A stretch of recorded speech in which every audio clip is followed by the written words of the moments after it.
My name's Lindsay Wilson. I work for In Communities, which is the largest social housing provider in Bradford.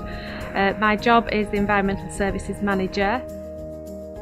Studying Level 3 Horticulture at Shipley College has helped me as a manager to look at the role of my staff and what they are doing work-wise in health and safety, make sure they're following the legislation.